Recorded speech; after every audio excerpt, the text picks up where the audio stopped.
Army intelligence was waiting in front of my house, he said. They already watching your house, he said.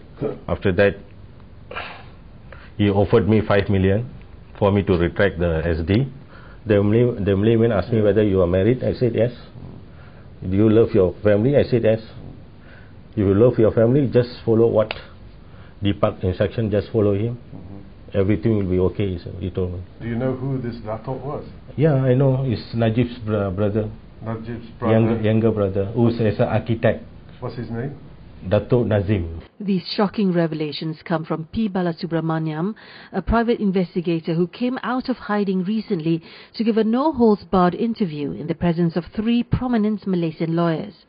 It is Bala's first public statement since the 49-year-old ex-police officer and his family were forced to disappear in 2008 after making startling revelations about the alleged business links and sexual relationship between Prime Minister Najib Razak and Mongolian model Altan Tuya Sharibu.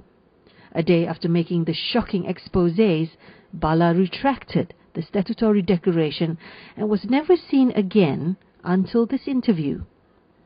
This is his account about what happened to him, his ordeal after he made the shocking disclosures about Mr. Najib and the late Altan Tuya.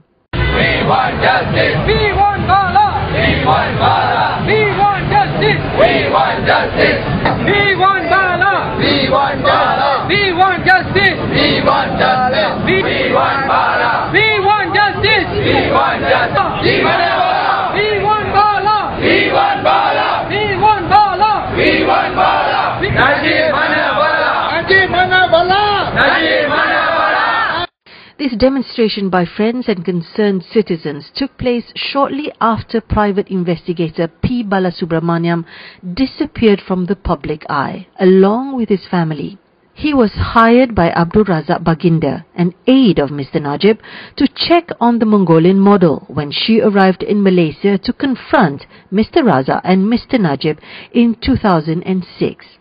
Bala went missing 4th July 2008, a day after he withdrew his statutory declaration, which exposed the sinister links between Abdul Razak Baginda, Prime Minister Najib Razak and Altan Tuya.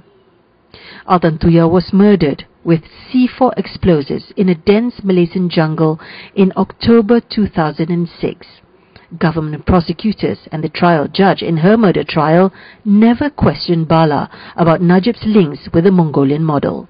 Shortly after making the damning statements about Najib and Altan Tuya, Bala was taken by one ASP Suresh Kumar to a restaurant in Rawang. There he met 2 brothers, Deepak and Dinesh Jaikishan.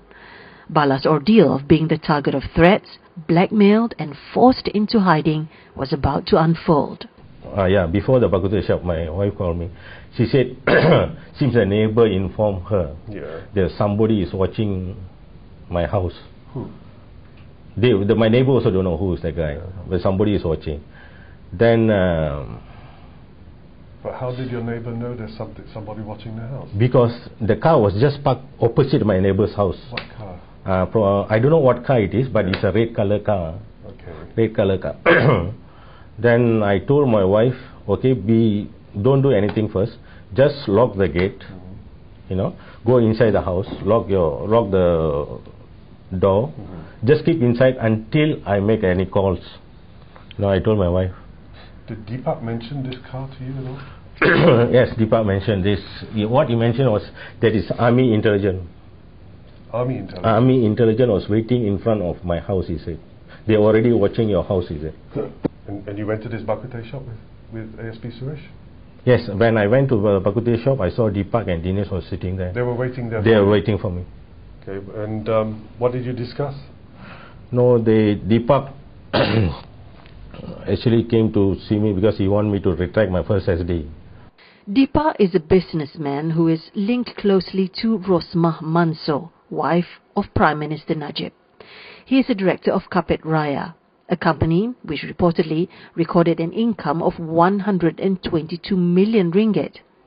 The company is registered at Dataran Palma, Ampang, Selangor, with its business address in Wisma Mahkota Taman Maluri, Cheras. Some parties have alluded to Deepak being Rosmah's money man, who carries out various tasks on her instructions from time to time. Our friend was telling me about how you know Rosma, Deepak was telling me how you know Rosma, how you become friend with Rosma, through his carpet business.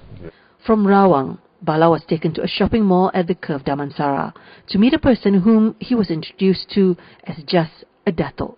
At this point, the Dato' delivered a blunt message to Bala. The Malay man asked me whether you are married. I said yes. Do you love your family? I said yes. If you love your family, just follow what Deepak instruction, just follow him. Everything will be okay, he told me. Do you know who this Malay gentleman is or was? Actually, Deepak introduced me to this Malay gentleman as Dato'. Yeah. But I saw the wife was sitting the other side. Yeah. She's a pregnant lady. Yeah. Someone a very familiar face, which she was working with TV3, I think. Yeah. Using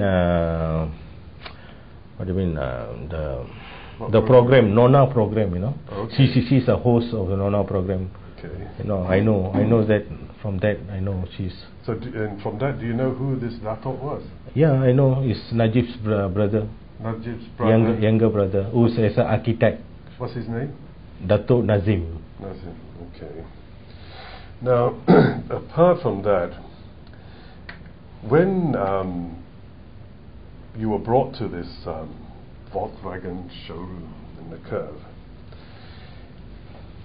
and you said ASP Suresh didn't want to sit in a McDonald's restaurant because there's a CCTV camera there. Was it because he didn't want to be filmed with Dato' Nazim? It's because I think he didn't want to film it. Because why? Because most of the places in the Curve, there's a CCTV. Okay. He tried to take us to a place where there's no CCTV, and that place is little bit of darkest place because it's in the middle of the night.